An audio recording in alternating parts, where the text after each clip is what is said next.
Welcome back to WagerTalk.com. It's the final college football game of the season. It's the one we've been waiting for. We finally got a playoff.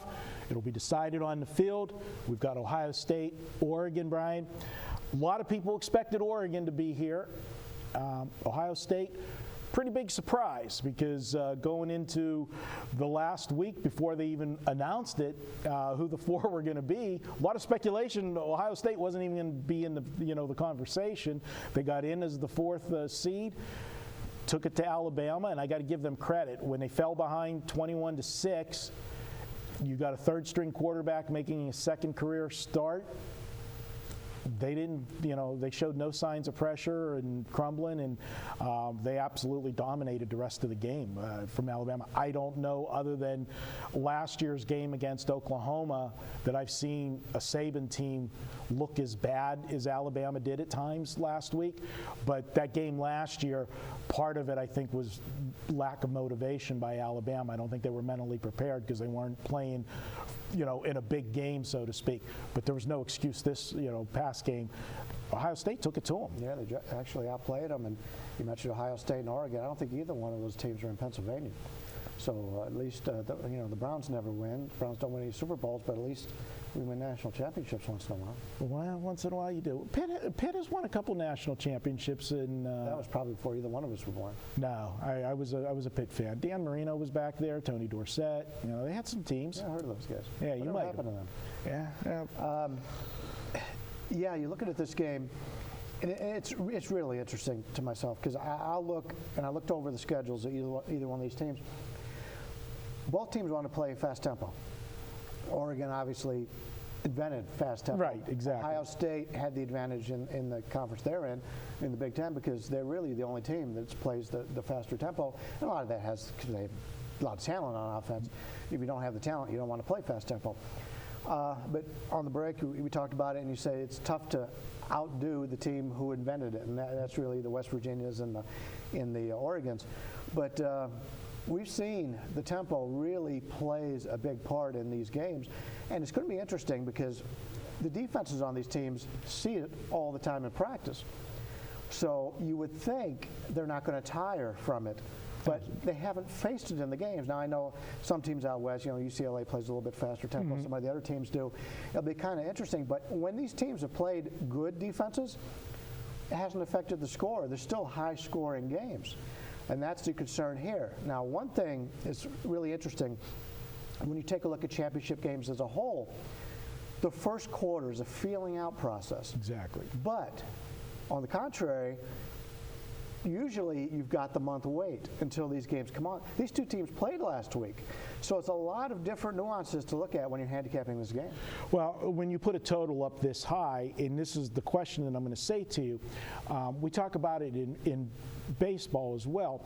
There's basements and there's ceilings to where the odds makers put certain numbers. We have seen a 79 or an 80 in some Baylor football games before. West Virginia, very high. Yeah, so they will go a little bit higher than this. But in baseball we talk about over-unders. A lot of times you get two really good pitchers, and the total should be 5.5, but they just won't do that. They did this year with Kershaw. You don't see that very often. Yeah, but we know what it should be. But this is one.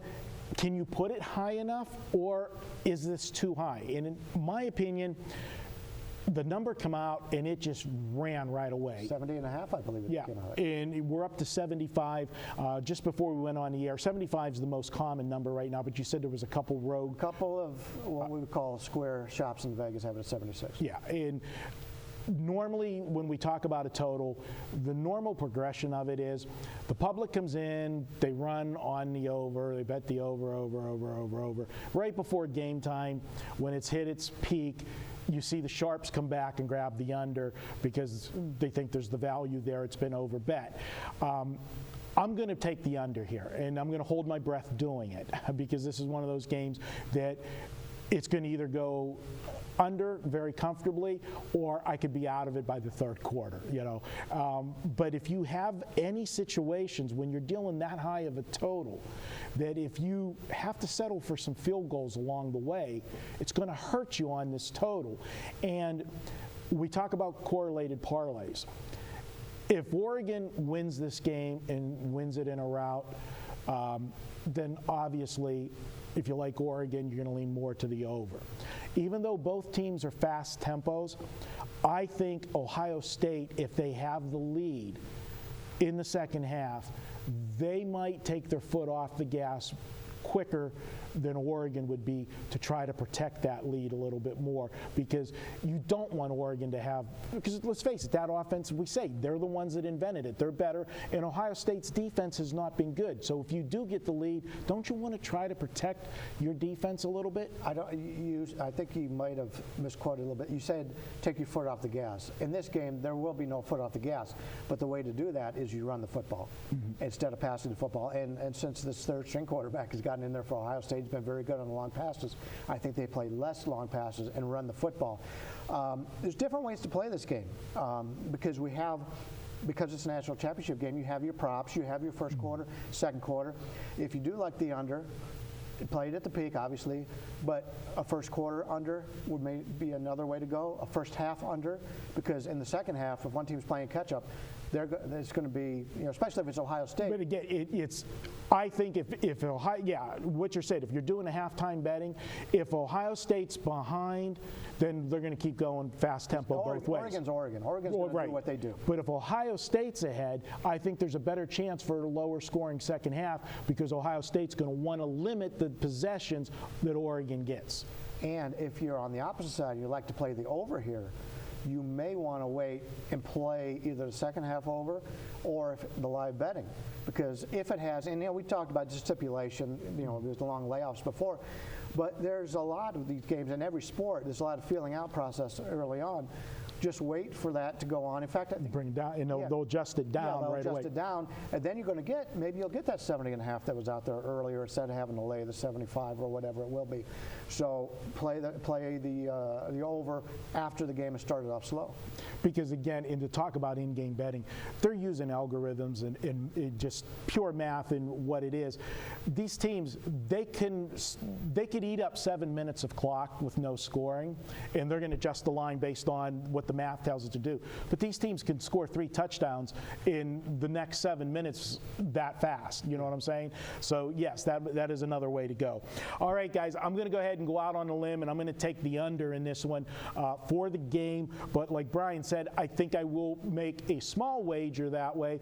And then if we get an adjustment with this total, if it does start out slow, you can come back and maybe look at getting a better number over and have a middle. There's a lot of guys that make a living doing that. And I do want to point out, we're not discussing the side here as much, but it's just similar to the Super Bowl, where you get a lot of people who, instead of taking the points with Ohio State, they'll play Ohio State on the money line, and which means the Oregon money line is going to be very cheap by game day. So if you do like Oregon and you don't want to lay those points, you're better off playing the Oregon money line because it's cheaper than what you would get on a normal 6 or 7 point. Yeah, no, what Brian's saying is, too, a lot of people get intimidated. They don't want to lay that big number on the money line, but in essence, it probably should be 30, 40 cents, maybe 50 cents higher in some cases because the dog is over bet. There's been a lot of people already came in on Ohio State on the underdog, so there's not any value right now to play Ohio State on the money line. People will still do it, especially when you're naive people who don't They want to bet put sports. small money they to don't make understand the point spread. You got your grandmother coming to town watch a game. Yeah. She wants to play on the team to win, Ohio State to win. So